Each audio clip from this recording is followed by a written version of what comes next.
Salut mes gâtés, bienvenue sur cette nouvelle vidéo. Alors aujourd'hui on va continuer de parler d'auto-édition, mais je n'ai plus rien à te montrer, donc on va discuter d'auto-édition. Donc si tu as envie de créer un jeu, ou que tu es passionné par la cartomancie et que tu as envie d'en savoir plus sur le monde de l'auto-édition, je t'invite à rester juste après le générique car nous allons parler de tout ça. À de suite.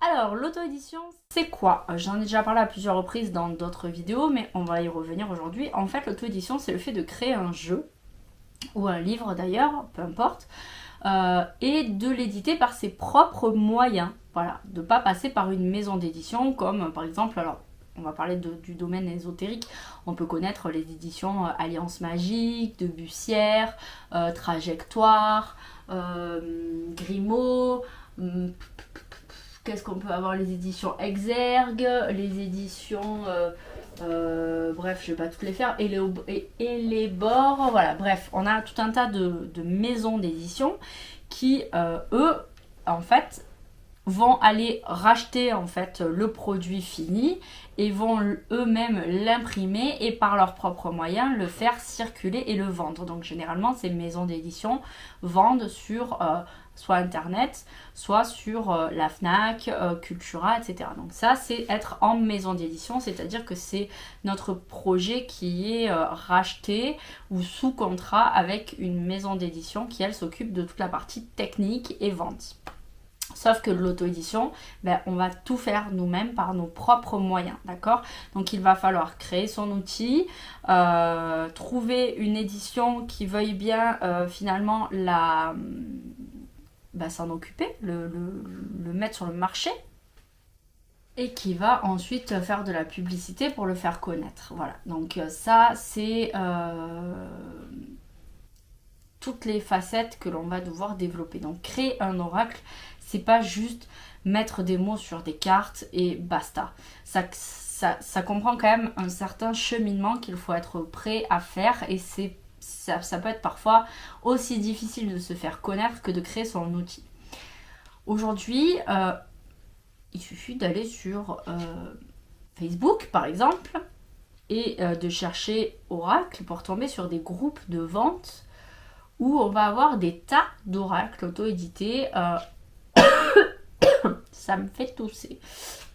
On va avoir des tas d'oracles auto-édités qui ne feront pas long feu en fait, qui ne seront parfois même pas vendus parce qu'ils ne trouveront pas leur public, parce qu'il y aura des fautes d'orthographe, parce qu'il y aura des photos sous licence non payées. Donc voilà, c'est un parcours du combattant, et si on veut faire les choses bien, ça ne se résume vraiment pas à mettre des mots sur des cartes. Je parle de par exemple fautes d'orthographe parce que j'ai déjà vu des oracles avec des fautes d'orthographe circuler, mais pas genre je vous montre un produit qui est en train d'évoluer, c'est genre je le vends, mais il y a des fautes dedans quoi. Donc bon, des photos sous licence, c'est-à-dire que quand c'est du montage photo, comme par exemple Amour à mort, pour ne prendre que lui comme exemple, la photo là de la montagne, Asia, elle habite pas à un endroit où il y a des montagnes comme ça, donc c'est pas elle qui a pris la photo, elle est allée sur internet, elle est allée dans une banque d'images, elle a trouvé une photo qui lui convenait et elle a payé une licence. Et payer une licence, il y a plusieurs degrés de licence, c'est-à-dire qu'il y a des licences pour le droit à l'image, c'est-à-dire on va pouvoir exploiter l'image sur nos réseaux sociaux, mais on ne va pas pouvoir faire imprimer l'image pour la diffuser. Après ça dépend du nombre d'exemplaires aussi qu'on va vouloir utiliser, c'est-à-dire que cette photo peut-être, alors ça dépend des banques d'images, ça dépend des contrats, etc. Mais par exemple cette photo, ça va coûter, je sais pas, 100 € pour la faire imprimer 1000 fois. Donc au-delà de ce nombre de tirages, il va falloir repayer. Bref, il y a tout, ça va dépendre donc encore une fois des plateformes, il y a tout un tas de conditions à remplir, et j'ai déjà vu des jeux vendus où en fait il y avait encore les filigranes qui étaient dessus, donc pour protéger les photos parfois on a des petits traits avec un tout petit le nom de la plateforme, etc.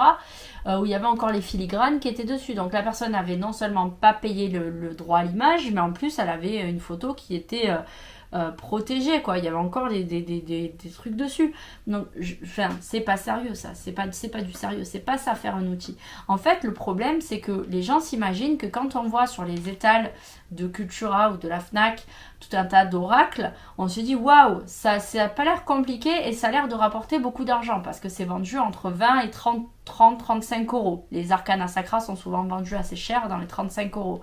Et on se dit waouh, 35 euros, t'imagines, je suis venue la semaine dernière, il y avait 5 oracles machin truc, et puis aujourd'hui, une semaine après, les 5 oracles machin truc ont été vendus, comme quoi, voilà, 35 euros l'oracle. Donc les personnes font la conversion, se disent waouh, ça multiplié par le tel nombre de franchises qui ont vendu le jeu, la personne elle a dû gagner un pognon fou. Sauf que ça marche pas comme ça, les amis.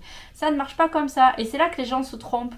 Donc fabriquer un oracle en soi, ça peut être très rapide. J'en connais vraiment des gens qui, en l'espace de quelques jours, ont créé des oracles. C'est-à-dire qu'en moins d'un mois, l'oracle il était canalisé, écrit, mis à l'imprimerie, reçu et prêt à partir. Mais en soi, l'oracle en lui-même, la qualité n'est pas terrible, les messages sont survolés, bref, des trucs, voilà. Je sais pas comment on fait pour pouvoir sortir ça, se regarder après en face en disant j'ai vendu ça, mais bref, chacun voit midi à sa porte. Mais au-delà de ça, il y a vraiment un vrai travail derrière en fait. Pour ne parler que de lui, encore une fois, parce que j'ai suivi sa conception presque la fin, enfin les cartes étaient faites, le jeu était prêt, mais c'était qu'un prototype. Donc j'ai suivi toutes ces étapes et en fait, voilà, par exemple, Asia a créé des prototypes, c'est-à-dire qu'elle a fait imprimer un tout petit nombre d'exemplaires, elle en avait 5 ou 6, qu'elle a fait tester à son entourage, qu'elle a testé elle et qu'elle m'a envoyé aussi en l'occurrence. Donc le jeu que j'ai, c'est un des 6 exemplaires qu'elle a fait faire et elle m'a dit voilà, teste-le, travaille avec, bats-le, dis-moi ce que t'en penses, la qualité des cartes, la souplesse, est-ce qu'elles sont solides à l'utilisation, est-ce qu'elles se rayent pas trop, est-ce que les tranches ne s'abîment pas, est-ce que le format te convient à toi qui es une femme, qui a des petites mains. Donc on a travaillé sur ça. Donc avant de le mettre en vente, elle a voulu vérifier que l'outil en lui-même était praticable au-delà de son aspect. Parce qu'après les goûts et les couleurs ça ne s'invente pas. Moi je trouve magnifique, mais il y a sûrement des gens qui trouvent ça moche. Parce que les goûts et les couleurs encore une fois. Mais au niveau de la texture, de la praticité, là il n'y a pas d'histoire de goût et de couleur. Je veux dire, soit le jeu il tient la route sur le temps, soit il la tient pas. Et là, c'est une question de travail, d'accord? Il y a des entreprises qui payent pour ça. Il y a des grosses entreprises, ils ont un pôle, ce qu'on appelle recherche. Donc, ils font des tests. Pardon. Et merci pour ceux qui m'ont souhaité à mes souhaits, parce que je sais qu'il y en a. Donc, ça, c'est quelque chose qui se travaille. Ensuite, elle a fait un livret, ça a pris du temps, elle a fait corriger les cartes. Moi j'ai passé, je m'en rappellerai sûrement encore des années, où j'ai passé une soirée avec elle où elle m'a dit voilà, avant de le faire imprimer pour le vendre cette fois, est-ce que tu peux regarder le nom des cartes, s'il n'y a pas des fautes d'orthographe et s'il y a des choses que tu changerais. Donc ce qu'on a fait, c'est qu'on a regardé et par exemple il y avait des cartes, donc moi je les ai toujours ces cartes, il y avait une ou deux cartes je crois avec une petite faute, une coquille, une connerie, et puis il y a des cartes où par exemple certains mots étaient au pluriel alors que moi je les aurais vus au singulier, et il y avait des cartes qui étaient au singulier alors que moi je les aurais vus au pluriel. Donc on en a discuté, j'ai dit voilà telle carte il y a ça, elle m'a dit ah oui toi tu vois ça, alors je lui ai expliqué le pourquoi, elle m'a expliqué le pourquoi de elle, finalement elle a tranché parce que c'est son jeu, mais il y a des choses qu'elle a changées en la faveur de ce que je lui disais parce qu'elle n'avait pas vu les choses comme ça. Il y a des choses qu'elle a gardées comme elle le souhaitait parce que elle c'était plus en accord, mais il y a eu vraiment du travail. Ça c'est une création d'oracle, voilà, à mon sens. Une fois que c'était fait, elle l'a proposé et même après sa première édition de ses 100 premiers exemplaires, il y a encore eu de l'amélioration derrière parce qu'elle avait des retours d'un plus grand nombre de personnes et là elle a fini de peaufiner encore son outil. Voilà, elle a rajouté 2 cartes supplémentaires. Enfin, voilà, ça c'est un cheminement de travail d'oracle. Aujourd'hui, créer un oracle, c'est pas dur. Ça peut se faire en 2 temps, 3 mouvements. Prendre des photos sur internet, ne pas les payer, prendre des mots dans des oracles très basiques avec amour, travail, santé, argent, famille, etc. Ça, on le retrouve dans des dizaines et des dizaines d'oracles. D'ailleurs, il y a des personnes qui ont voulu faire des histoires de t'as plagié mon jeu, t'as pas plagié mon jeu, il y a tout le temps des petites guéguerres comme ça, mais ça c'est des mots de la langue française les amis, on peut rien y faire, c'est dans le dictionnaire, je veux dire le travail, on peut pas l'appeler autrement que le travail. Donc à un moment donné, il faut savoir raison garder, il y a des mots, ça fait partie de la langue française, on peut rien y faire. Mais après tout le côté graphisme, mise en page, mise en place, dessin, etc. Tout ça, c'est des choses qui se travaillent. Savoir si on a des mots-clés ou pas, les textures. Il y a des jeux, aujourd'hui, quand je vais sur des sites Facebook, où en fait, j'ai l'impression de les avoir déjà vus hier, avant-hier et avant-avant-hier, sauf qu'en fait, c'est pas les mêmes créateurs. Sauf que tout se ressemble en fait, les outils se ressemblent. Les gens ne font pas en fonction de leurs envies, leurs ressentis, ils font en fonction de ce qui pourrait marcher. Et ça, c'est dommage en fait, c'est perdre son identité, voire ne pas en avoir dès le départ. Et ça, je trouve ça super dommage. Donc, créer des oracles, encore une fois, c'est facile, mais si on fait les choses bien, ça devient plus compliqué. On commence à avoir des embûches. C'est aussi un investissement donc de temps, mais c'est aussi parce que voilà, on prend le temps de créer son outil, mais aussi un investissement financier parce que si c'est de la peinture que c'est fait à la main, ben, il faut racheter des toiles, il faut acheter des peintures, des gouaches, des aquarelles, des crayons, des pinceaux, du machin, du matériel. Il faut acheter de quoi ensuite comment dire, scanner le dessin pour pouvoir ensuite le retravailler. Donc aussi c'est l'achat de matériel, d'ordinateur, de logiciels pour les retouches. Quand c'est du montage, ben, des fois racheter les licences ou prendre le temps d'avoir un bon appareil photo pour aller faire les photos que l'on désire. Ensuite, c'est la création, c'est mettre ses dessins aussi, ses trucs sous copyright. Donc il faut payer pour protéger son travail. J'ai quelqu'un qui ne protège pas son travail, c'est qu'il y a un souci. Voilà, protéger ses textes. On ne peut pas protéger des mots, mais on peut protéger des images, on peut protéger des façons d'avoir fait les choses. Donc voilà, tout ça, c'est de l'argent. On va faire des prototypes pour les plus consciencieux, donc il faut payer, ça coûte très cher. Faire 5 ou 6 exemplaires, ça coûte extrêmement cher, ça coûte entre 100 et 150 euros. Excusez-moi, moment glamour, je me mouche. Donc voilà, il y a tout un tas de choses autour qu'il ne faut pas négliger. Il va falloir communiquer sur les réseaux sociaux, il va falloir donner envie aux gens. Voilà, c'est un travail de longue haleine. Et ensuite, il va falloir avoir une plateforme pour le vendre. Donc si tu vends ton oracle sur Etsy, bah, tu payes la plateforme. Tu as un pourcentage de tes ventes qui est repris par la plateforme. Il faut te mettre à ton compte en tant qu'auto-entrepreneur parce que tu ne peux pas, même si tu n'en vends que 10, il faut quand même te déclarer, c'est la base. Je veux dire, tu veux un truc en plus dans le domaine public qui va apparaître sur les réseaux sociaux, c'est facile d'aller vérifier si tu es déclaré ou pas. Donc tu ne te déclares pas, pour un oracle à 20, 30, 40 euros, tu risques de bouffer ta baraque, quoi, littéralement. Donc il faut te mettre à ton compte, ouvrir ton auto-entreprise, apprendre à gérer tes comptes, tenir tes comptes quand tu les vends, voilà, faire des factures, gérer les envois. Il va falloir voilà, payer les plateformes. Moi par exemple, j'ai pas d'oracle, mais j'ai quand même un site internet où je propose mes consultations, etc. Donc ben, j'ai payé, j'ai monté mon site, j'ai pas payé quelqu'un pour le faire, mais je l'ai fait, donc ça m'a pris du temps. Je paye mes cotisations sociales, donc quand tu crées un oracle, à chaque fois que tu en vends, tu vas payer des cotisations sociales. Il va falloir ouvrir un compte dédié. Bref, c'est tout un tas de trucs auxquels les gens ne pensent pas. En fait, les gens s'imaginent, je crée un oracle, je l'édite, je le vends, je gagne de l'argent, youpi, je suis le roi du monde. Mais ça, c'est possible quand on n'est pas consciencieux et qu'on ne pense qu'à l'aspect pécunier. Sauf que en plus, là où c'est plus pernicieux, c'est que malgré tout ça, on va pas forcément gagner bien sa vie. Alors, sauf ceux que je connais qui créent des oracles, qui les ont payés entre à peu près 3, 4, 5 euros pour la fabrication, qui les vendent 20 ou 30 balles. Finalement eux vont peut-être gagner un peu d'argent, vont se faire une plus grosse marge, mais en soi l'outil n'ira pas bien loin parce que sa qualité n'est pas terrible. Il faut bien comprendre qu'un jeu qu'on a payé moins de 5 euros à la fabrication n'a pas une qualité qui va tenir dans le temps. D'accord, amour à mort, je pense pas révéler un secret en disant que en fonction du volume auquel elle va le faire imprimer, c'est-à-dire si elle en fait 100, si elle en fait 200, si elle en fait 500, elle va pas le payer le même prix, mais elle va le payer généralement entre 25 euros et entre 20 et 25 euros. Donc c'est parce qu'il y a de la qualité derrière. Donc ça c'est le prix brut, c'est le prix net qu'elle va payer pour l'oracle. Mais derrière elle va rajouter ses frais d'envoi. et on va en parler des frais d'envoi, elle va aller rajouter ses charges, elle va aller rajouter les heures qu'elle a passées dessus, elle va aller rajouter ses enveloppes, elle va aller rajouter ses poinçons qu'elle fait, ses petits tampons. Donc voilà, il y a du matériel derrière. Donc finalement, la marge n'est pas oufissime.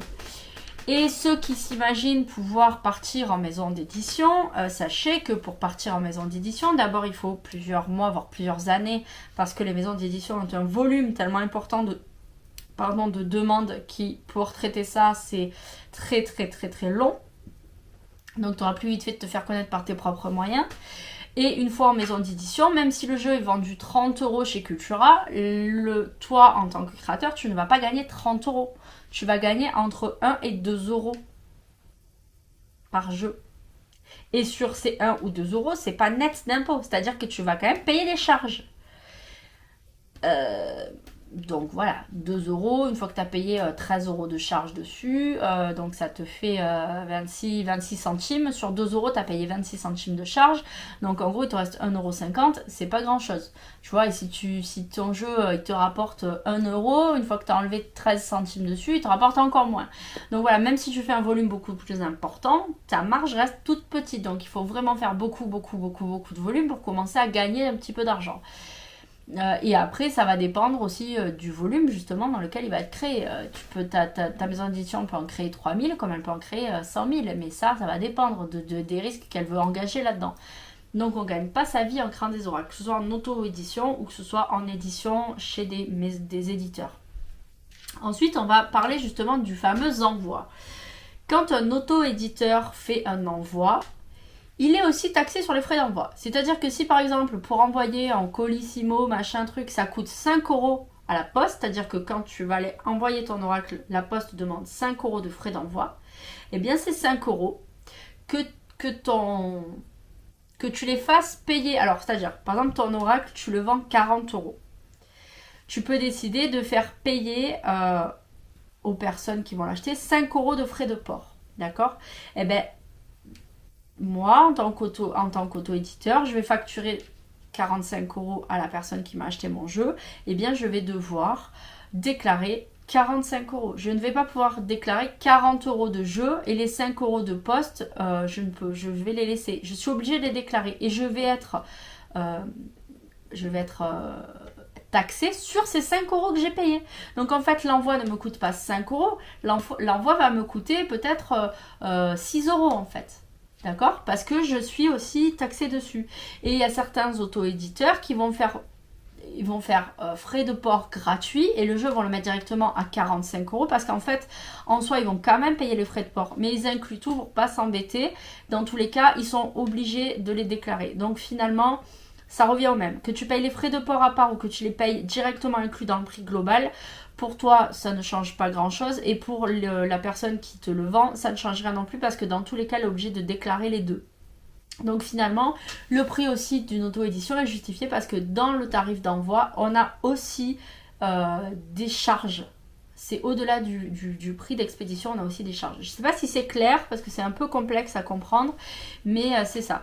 Donc il y a beaucoup de coûts en réalité. On ne peut pas passer outre, dire ben non, les frais d'envoi c'est à part. Non, c'est pas à part, c'est compris dedans. Ça fait partie du truc. Sinon il faudrait faire 2 factures, en fait une facture que pour le jeu, une facture que pour les frais d'envoi. Il faudrait faire un truc spécial pour les frais d'envoi en cas de contrôle pour bien expliquer le pourquoi du comment. Effectivement on pourrait ne pas payer de charges dessus mais c'est très complexe et en fait on a plus vite fait de les incorporer dans le prix, de faire une seule facture avec le tout dedans et puis au moins comme ça on n'est pas embêté pour sa compta parce que sinon ça devient un vrai casse-tête. Donc voilà, c'est beaucoup de choses à prendre en compte, sachant que dans ces frais d'envoi, moi j'ai déjà reçu des auto-édités, je te l'ai déjà dit, où c'était dégueulasse, c'est-à-dire que une demi-enveloppe craft collée au scotch et point.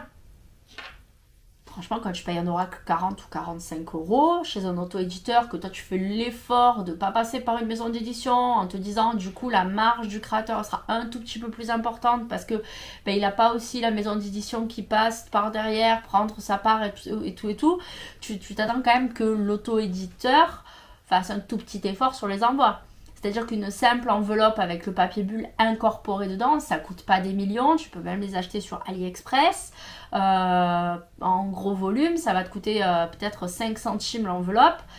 C'est pas ça qui va rogner ta marge. Donc, je trouve qu'il y a quand même un effort à faire. Donc, si tu n'es pas prêt à faire cet effort-là, laisse tomber en fait. Mettre une boîte avec son jeu, je trouve que c'est un joli geste. Maintenant, je sais que ça coûte très cher. Donc, beaucoup ne le font pas et prennent des pochons. Mais c'est pareil, les pochons, putain, mais les gars, AliExpress, tout le monde achète les mêmes pochons sur cette plateforme. Alors qu'il y a des milliers de trucs. Faites des trucs qui vous ressemblent.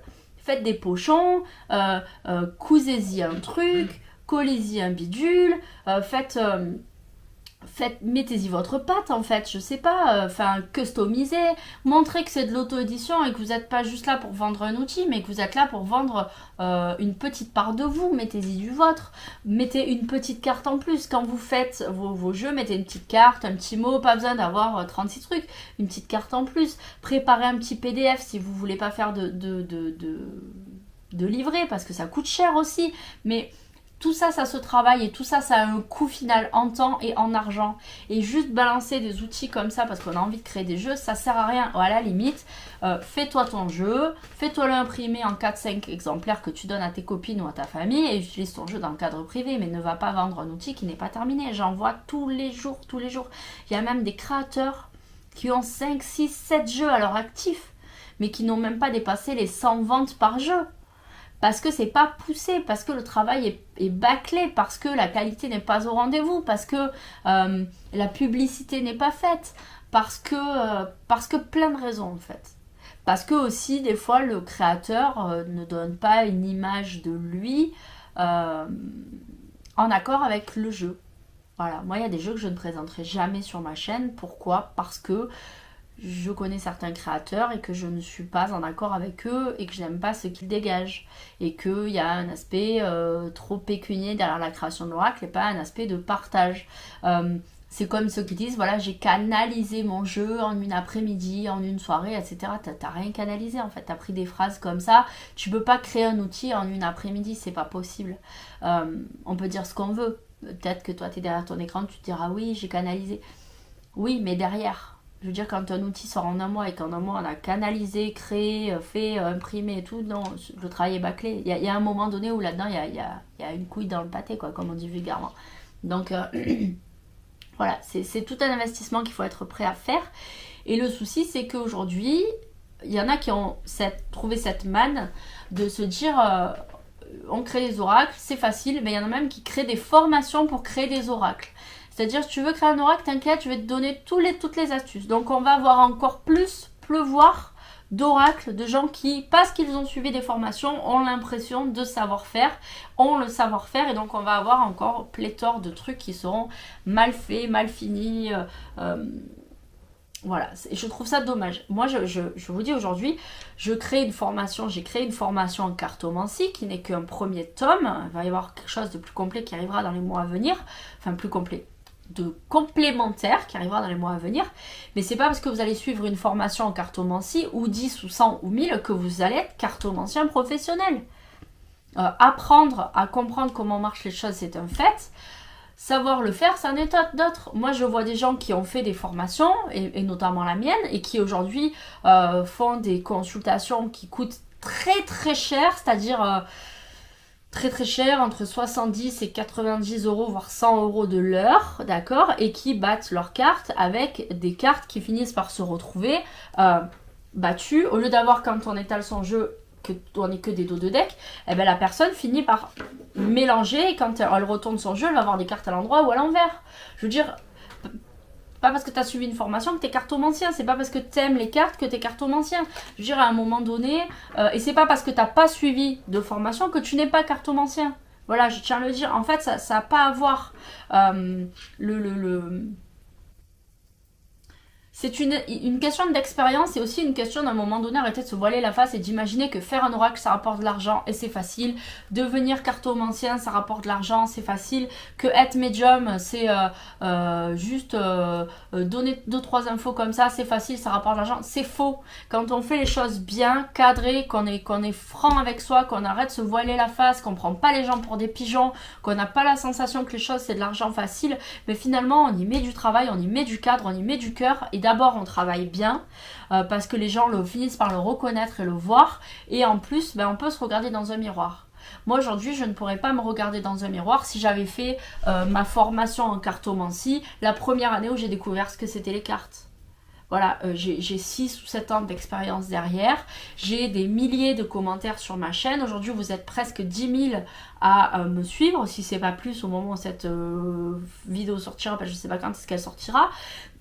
Donc j'ai eu des milliers de commentaires, j'ai presque 1 million de vues sur ma chaîne YouTube, j'ai discuté avec des tonnes de personnes, donc aujourd'hui ma formation elle arrive parce que j'ai une expérience personnelle et parce que j'ai eu des retours aussi de votre part.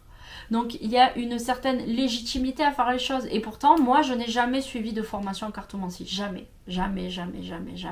Mais il y a de l'expérience. Et il y a du recul et il y a le moment où je me dis ça, voilà, tout ce que je vous propose dans ma formation, je pense être légitime pour le faire parce que c'est des acquis, c'est des choses qui sont arrivées et qui sont bien basées. La partie 2 arrivera plus tard parce que je veux ajouter des choses, je veux aussi finir de peaufiner des choses dans ma vie pour pouvoir avoir une légitimité d'amener cette partie 2.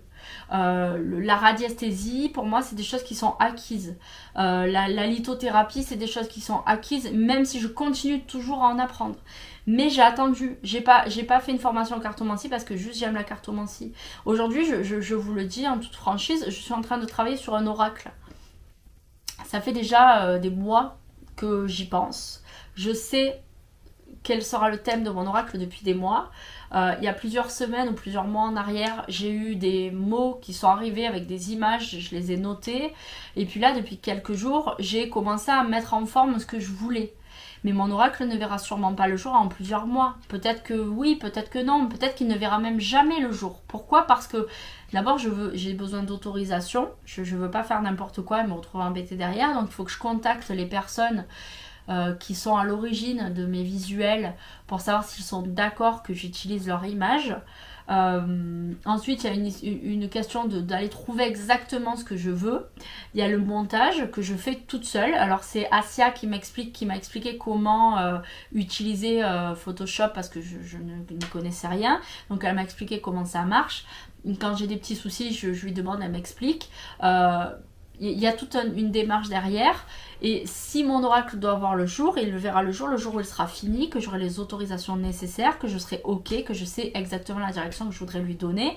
Et je sais pertinemment que mon oracle n'aura pas vocation à être au sein de toutes les mains. Ce sera quelque chose de spécial parce que je suis unique. Hein, c'est pas pour me vanter, je suis moi, je suis unique, je suis Laura Colombe, j'ai mon expérience, j'ai mes passions, j'ai mes envies, j'ai les choses qui m'animent et donc mon oracle va me ressembler. S'il ne rencontre pas son public, il ne rencontrera pas son public, mais je sais que j'aurais fait les choses à fond et que j'aurais au moins eu la décence, je pense, de sortir à ce moment-là un outil qui sera au moins fonctionnel et de bonne manufacture. Après, si ce qu'il dégage ne plaît pas, ça c'est la vie, voilà, je veux dire, mais il y a tout le processus à côté, quoi.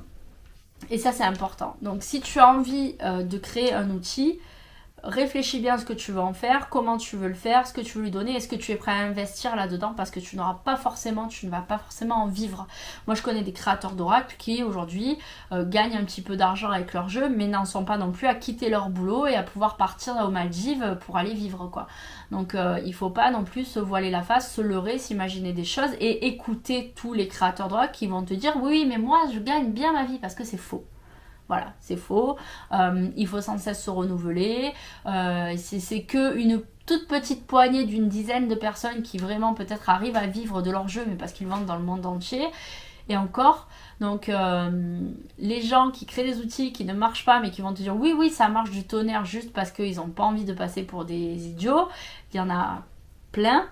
Et la réalité des choses est tout autre. C'est pour ça aujourd'hui j'avais envie de faire cette vidéo pour remettre les choses dans leur contexte. Et je suis désolée si tu as créé un oracle et que tu te sens peut-être attaqué par cette vidéo. C'est pas le but, c'est juste pour faire comprendre aux gens qu'est la réalité de l'auto-édition et que c'est pas une sinécure, c'est pas un long fleuve tranquille, c'est un travail qui peut être périlleux et que lorsque tu as des youtubeurs, des instagrammeurs ou tout simplement des clients qui ont des retours à te faire, il faut en tenir compte. Voilà, tout simplement. Parce que c'est un outil, si tu veux pas avoir de critiques, il faut qu'il reste au sein de ton foyer. Voilà. Sinon, si c'est un outil qui a vocation à être déployé au sein du public, il faut tenir compte des remarques des gens. Et qu'il y a des gens à qui ça ne plaira pas. Et qu'il y a des gens à qui ça plaira. J'ai un oracle, je crois que c'est les mystérieuses vibrations, je crois, que j'ai acheté chez Cultura. Donc c'est pas du tout un auto-édité, ça n'a rien à voir. Voilà, où il y a eu un petit mot dedans. Donc c'est une auto-édition. Il y a un petit mot dedans avec un numéro d'oracle qui nous dit que si jamais il y a des soucis avec l'oracle, que une carte s'abîme, que les cartes sont déjà abîmées, on peut les contacter. Donc ça veut dire que la personne elle est ok pour se dire moi j'ai créé un jeu, certes il est en maison d'édition, j'ai peut-être pas la main mise maintenant surtout parce que je peux plus faire ce que je veux, mais s'il y a des soucis je veux quand même que ce soit réglé parce que la personne elle se préoccupe de ce qu'elle vend, de ce qu'elle propose et de son image. Donc voilà, être au sein des conflits, de parler de son image, de marque, de son entreprise et tout c'est bien, mais à un moment donné, il faut aussi être réaliste et pas vouloir faire prendre aux gens des vessies pour des lanternes, une fois de plus. J'adore cette expression parce qu'elle tombe toujours parfaitement bien, mais voilà. Donc, une création d'oracle, ça peut être vite fait et bâclé, comme ça peut être bien fait et pas forcément rencontrer son public non plus. Voilà, mais il faut savoir tout ce qu'il y a derrière. Et si tu veux faire un oracle Wish, AliExpress, où tu vas payer 3-4 euros la création de ton oracle et que tu le revends 20-30 euros derrière, bah, c'est ton droit. Mais tu dupes les gens, honnêtement, c'est pas bien. En fait, c'est le drop shipping de l'oracle, quoi. C'est toutes ces personnes que l'on critique là sur les réseaux sociaux, ces Instagrammeurs, ces YouTubeurs, ces personnes de télé-réalité qui te vendent des rasoirs, des crèmes minceurs, des machins pour avoir des abdos, des ci, des là, à des prix fous en te disant oui, bah c'est 50% avec mon code promo. Et puis en fait, tu vas sur AliExpress, tu vas voir ça coûte 3 francs 6 sous. Mais aujourd'hui, c'est pareil avec les oracles. En fait, les gens les payent pas cher, font un truc bâclé, te vendent ça à un prix finalement médium, entre 20 et 30 euros, tu te dis que c'est raisonnable et en fait ça tient pas la route derrière, les messages sont pas terribles, la qualité est pas terrible, bref ça tient pas la route sur l'utilisation. Donc voilà, c'est le Wish, c'est le AliExpress de l'oracle. Alors je dis pas que il faut pas faire son oracle en Chine, au contraire ils ont de très très belles... alors pas forcément une bonne éthique, mais ils ont de très beaux savoir-faire. Donc c'est vrai que souvent les oracles qui arrivent de Chine sont de bonnes manufactures en général quand on y met le prix. J'ai vu des oracles créés en France, en Europe, qui étaient de moins belles manufactures et qui coûtaient beaucoup plus cher. Donc c'est pas ça. Après c'est une question d'éthique aussi, de vouloir faire travailler localement les entreprises, de vouloir aussi utiliser des ressources qui soient durables ou gérer durablement. Donc il y a plein de choses à prendre en compte et tout ça, ça se répercutera sur le prix, sur le temps de création, sur le temps de recherche et de développement de ton outil. Donc voilà. Voilà. Je pense avoir fait le tour. J'espère que cette vidéo j'aurais pas été trop virulente et pas trop attaquante parce que c'est pas le but, mais j'ai envie de te faire comprendre si tu veux créer un oracle de tout ce qui t'attend et si tu veux acheter des oracles aussi, de regarder un petit peu tout ce qui se passe autour et de l'outil que tu risques d'avoir et d'aller vraiment voir la qualité et de pas être déçu si tu payes un truc pas très cher et que finalement la qualité est pas au rendez-vous. Et puis parfois on paye des oracles qui sont très chers, la qualité est pas au rendez-vous, on le fait savoir au créateur et le créateur va vous envoyer chier parce qu'en fait il s'en tape. Pour lui voilà, son outil est ok, donc voilà, ça c'est encore d'autres trucs. Mais c'est le jeu ma pauvre Lucette, et c'est comme voilà, créer un oracle et se confronter à des critiques et prendre ça plutôt comme des attaques, alors qu'en fait c'est simplement pour essayer de s'améliorer et finalement se faire insulter en message privé, parce que ça c'est des choses qui me sont arrivées, insulter en disant que c'était de la diffamation, que j'essayais de descendre le jeu, qu'on portait plainte contre moi, enfin bref, des choses fausses en fait, tout simplement, quand on... Voilà, liberté d'expression, et moi j'ai le droit de dire ce que je pense ou pas d'un oracle, et s'il y a des choses qui me dérangent, et c'est pas pour critiquer et pour casser, surtout quand c'est des outils qui sont auto-édités, mais c'est parce que c'est aussi constructif. Donc voilà, en tant que professionnel, c'est aussi ce qu'on attend de moi, d'avoir un œil critique sur les outils que je reçois. Ou que je découvre aussi. Hein. Des fois, je les ai pas en main, mais rien que de voir le visuel, il y a des trucs, des fois, je me dis non, ça va pas, ou ça c'est mal fait, ou ça j'ai vu et revu, donc je n'achèterai pas cet outil parce que j'en ai déjà vu 36 des comme ça. Donc voilà. Bref, sur ce, je pense que là, on a bien parlé, on a bien expliqué pas mal de choses. On en a 35 minutes de vidéo, donc je vais te laisser là. Je pense que tu as d'autres choses à faire. Je te fais de gros bisous et je te dis à bientôt pour une prochaine vidéo. Bye bye.